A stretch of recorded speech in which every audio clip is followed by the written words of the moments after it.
నాదెండ్ల మనోహర్ గారు మాట్లాడినా జనసేన సమీక్షా సమావేశాల్లో మాట్లాడటం జరిగింది. రాబోయే రోజుల్లో స్థానిక సంస్థ ఎలక్షన్ జరగబోతా ఉన్నాయి.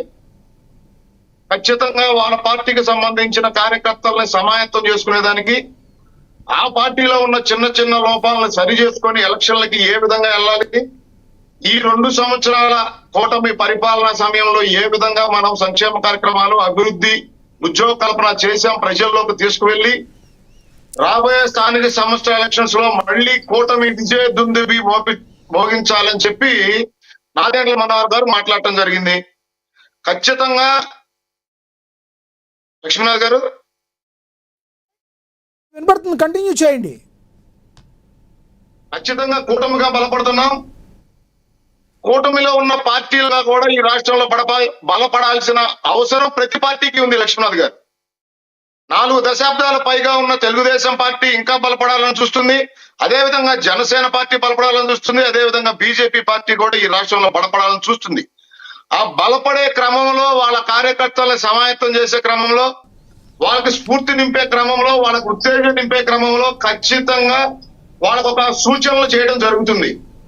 అట్లాంటి సభల్లో మాట్లాడిన మాటల్ని వక్రీకరించి ఏదో ఒక విధంగా కూటమిలో విచ్ఛిన్నం తీసుకురావాలని చెప్పి వైసీపీ పడుతున్న తపనని చూస్తే నాకు నవ్వొస్తా ఉంది. లక్ష్మీనాథ్ గారు, మోహన్ రెడ్డి గారు కూడా నవ్వుతున్నారు మీరు మాట్లాడుతుంటే. నేను అదే చెప్తా ఉన్నా లక్ష్మీనాథ్ గారు, మాకు నవ్వొస్తా ఉంది. వాళ్ళ వికృత చేష్టలు, వాళ్ళు ఏదైతే సైకిక్ ఆనందం ఏదో ఒక విధంగా కూటమిలో చీలిక రావాలి, ఎవరు ఏం మాట్లాడినా దాన్ని చిలవలు పలవలు చేసి ఏదో ఒక విధంగా కార్యకర్తలను రెచ్చగొట్టి తద్వారా వాళ్ళు లబ్ధి పొందాలనే వాళ్ళ ఆలోచన ఈ రాష్ట్రంలో నెరవేరదు. ఎందుకంటే లక్ష్మీనాథ్ గారు, నిన్న నాదెండ్ల మనోహర్ గారు మాట్లాడినా, కందులు దుర్గేష్ గారు మాట్లాడినా, అది కూటమి సభ కాదు, అదొక పార్టీ సమీక్షా సమావేశం. ఖచ్చితంగా అదే విధంగా ఆ పార్టీ నాయకులను ఉద్దేశించి మాట్లాడాలి, మాట్లాడతారు, ఉత్తేజపరుస్తారు. ఇప్పుడు మా కేంద్ర కార్యాలయంలో కూడా 300 మా క్లస్టర్ ఇన్ఛార్జీలకి, మా బూత్ ఇన్ఛార్జీలకి, బూత్ కన్వీనర్లకి, మండల పార్టీ అధ్యక్షులకి, జిల్లా కమిటీలకి ఖచ్చితంగా వాళ్ళకి శిక్షణా తరగతులు జరుగుతాయి. వాటిని మా జాతీయ అధ్యక్షుడు నారా చంద్రబాబు నాయుడు గారు, వర్కింగ్ ప్రెసిడెంట్ నారా లోకేష్ గారు మానిటరింగ్ చేస్తారు. ఇప్పుడు ఒకటి సార్, ఒకటి అజయ్ గారు ఒకటి ప్రతిపక్ష పార్టీ ఏదైనా బలపడుతుంది అంటే అధికార పక్షం వీక్ అయితేనే కదా ప్రతిపక్ష పార్టీ బలపడేది. మీరు ప్రస్తుతం కూటమి ప్రభుత్వంగా ఉన్న మీరు జనసేన పార్టీ సంబంధించి కూటమికి సంబంధించి ఓటు మొత్తం ట్రాన్స్ఫర్ అవటానికి గంపగుత్తుగా మీరు చెప్పిన విధంగా మీకు పట్టడానికి మీ 2 పార్టీలు కారణం.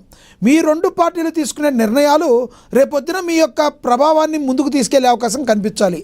కాబట్టి జనసేన టీడీపీ కలయిక వాళ్ళు ఎవరో విడగొడతాం కాదు, మీరు విడిపోకుండా నిర్ణయాలు తీసుకునేటట్టు, ఓటు ట్రాన్స్ఫర్ అయ్యేటట్టు లోకల్ ఎలక్షన్లకు ముందుకెళ్తారా, లేదంటే జనసేన పార్టీని మైనర్ పార్టీగానే చూసే అవకాశం ఉందా మీరు? లక్ష్మీనాథ్ గారు, ఇక్కడ కూటమిలో ఉన్నాం. ఇక్కడ ఒకళ్ళని మైనర్ గా చుట్టం, ఒకళ్ళని మేజర్ గా చుట్టం అనేది అంశమే ఉండదు. కూటమిలో పవన్ కళ్యాణ్ గారి ప్రాముఖ్యత ఏంటో మీరు అందరూ చూస్తూనే ఉన్నారు గత 2 సంవత్సరాల కాలంగా. ఈ రోజు మీ ద్వారా నేను స్ట్రిక్ట్ గా చెప్పదలుచుకున్నా, క్షేత్ర స్థాయిలో స్థానిక సంస్థల ఎలక్షన్స్ లో ఎన్ని సీట్లు ఎవరెవరు పోటీ చేయాలనేది మా అధినాయకత్వం తీసుకునే నిర్ణయం. మా అధినాయకత్వం కూర్చొని సమీక్ష చేసి ఏ నిర్ణయం తీసుకున్నా వాళ్ళు తీసుకున్న నిర్ణయానికి మేము శిరస వహించి క్షేత్ర స్థాయిలో కార్యకర్తలుగా మేము మా కూటమిని గెలిపించుకోవాల్సిన బాధ్యత మా అందరి మీద ఉంది. ఖచ్చితంగా రేపొద్దున మా నాయకులు తీసుకునే నిర్ణయాలని బలంగా ప్రజల్లోకి తీసుకెళ్లి కూటమి వైపు ఓటు ట్రాన్స్ఫర్ అయ్యే విధంగా మేము పనిచేసి కూటమి విజయ దుందుబి మోగించేదానికి మేమందరం కృషి చేస్తాం. ఖచ్చితంగా నేను మీ ద్వారా ఇంకో విషయం చెప్పదలుచుకున్నాను. లక్ష్మీనాథ్ గారు, ఒక్క విషయం నేను కంక్లూడ్ చేస్తా. చెప్పండి. ఇందాక మీరు చెప్పారు మీరు బలంగా ఉంటే ఇంకొకళ్ళు విడగొట్టే పరిస్థితి ఉందా అని. అంటే ఖచ్చితంగా లక్ష్మీనాథ్ గారు, ఒక కుటుంబంలో చిన్న మనస్పర్ధలు ఉంటాయి. అదేవిధంగా 3 పార్టీల కలయిక ఒక కూటమిగా ఉన్నప్పుడు అందరు కార్యకర్తలకి ఒకేసారి న్యాయం జరగదు. లక్ష్మీనాథ్ గారు, ఖచ్చితంగా పనిచేసిన ప్రతి కార్యకర్తకి పదవి రావాలి, న్యాయం జరగాలి. కానీ 3 పార్టీలు కలిసి ఉన్నప్పుడు కొంచెం సమయం పడుతుంది. దాన్ని మేమే పార్టీలో ఉన్న కార్యకర్తలుగా సర్దుబాటు చేసుకొని మా కూటమి బలోపేతం చేసే దిశగా మేము పనిచేయాలి. లక్ష్మీనారాయణ ఆయన చేత అరగంట మాట్లాడించారు, 5 నిమిషాల్లో క్లోజ్ చేస్తే ఇంక నేను చెప్తా. లేదు. 100 క్వశ్చన్లు వేశాడు మోహన్ రెడ్డి గారు. లేదు అట్లా అని కాదు, మీకు మళ్ళీ ఇస్తాను. మీరు ఇంతకంటే పెద్దగా చెప్పేది ఏముండదు.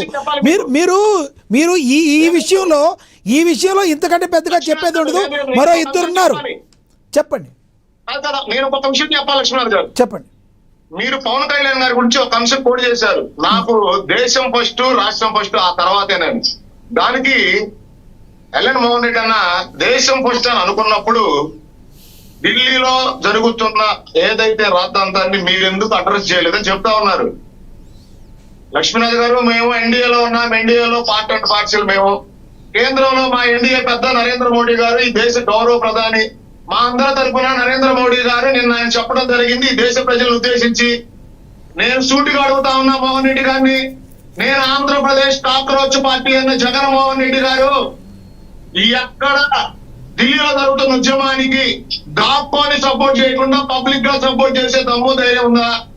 ఈ రోజు ఢిల్లీలో మీ ఎంపీలు తిరుగుతా ఉన్నారు పార్లమెంట్ సమావేశాల దగ్గర, మీరు ఎందుకు పోయి సపోర్ట్ చేయలేదు? అక్కడ మీకు ఆ దమ్ము ధైర్యం ఎందుకు లేదు? కూటమిలో ఉన్న క్వశ్చన్ చేసే హక్కు మీకు ఎక్కడ ఉంది?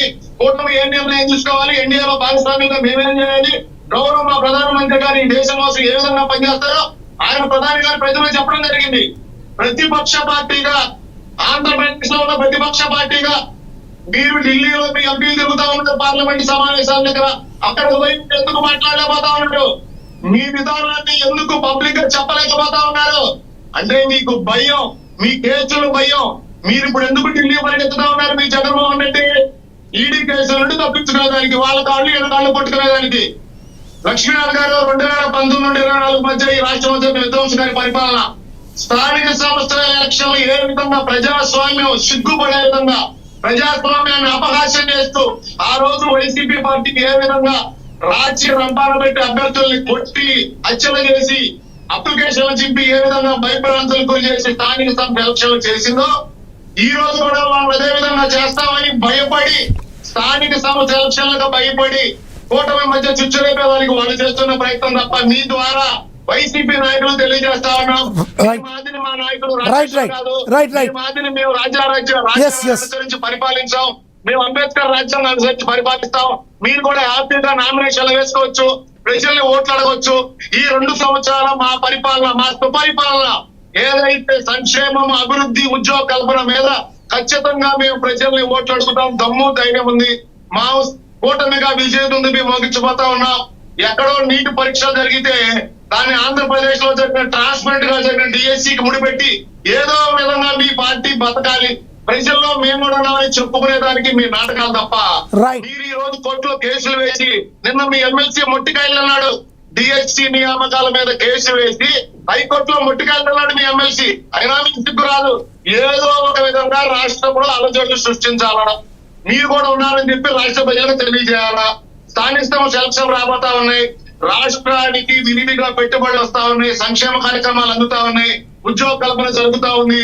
రాబోయే రోజుల్లో కూటమి కలయికతో అందరం పరస్పరం గౌరవించుకుంటూ మా అధినాయకులు తీసుకున్న నిర్ణయాన్ని మేము శిరసా వహిస్తూ క్షేత్ర స్థాయిలో కూటమి గెలుపుకి మేము అందరం కలిసి పనిచేస్తాం. మీరు ఎన్ని కుట్రలు కుయుక్తులు పన్నినా అది రాష్ట్ర ప్రజలు నమ్మరు అనే విషయం మీరు గుర్తుంచుకోవాలి. ఎస్ అజయ్ గారు, మీ అభిప్రాయం అర్థమైంది. మళ్ళీ మాట్లాడతాను. మనతోటి ఫోన్లో అందుబాటులో ఉన్నారు సీనియర్ జర్నలిస్ట్ అక్షర్ సత్యం గారు. ఆయన తర్వాత మనం కోటిపల్లి అయ్యప్ప గారి దగ్గరికి వెళ్దాం. అక్షర్ సత్యం గారు నమస్తే అండి. అక్షర్ సత్యం గారు, నా వాయిస్ వినబడుతుందా?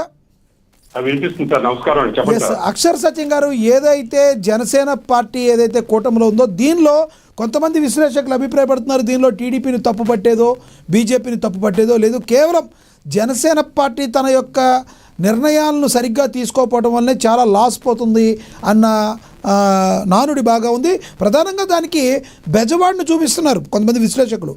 బెజవాడలో జనసేన పార్టీ కావచ్చు, గతంలో ప్రజారాజ్యం పార్టీకి కావచ్చు, విపరీతమైన ఓట్ బ్యాంక్ ఉంది, క్యాడర్ ఉంది. అయినప్పటికీ కూడా ప్రాతినిధ్యం చేసే లీడర్ లేని పరిస్థితి, దయనీయ పరిస్థితిలో ఉంది. ఇప్పటికీ 2.5 సంవత్సరాలైనా బెజవాడ మీద ఫోకస్ చేయలేకపోయిన జనసేన పార్టీ లోకల్గా కూడా ఇంకా బలపడుతూనే ఉండడానికి కారణం ఏంటి? ఎప్పటికి బలపడుతుందని అడిగే వాళ్ళకి మీరేం సమాధానం చెప్తారు?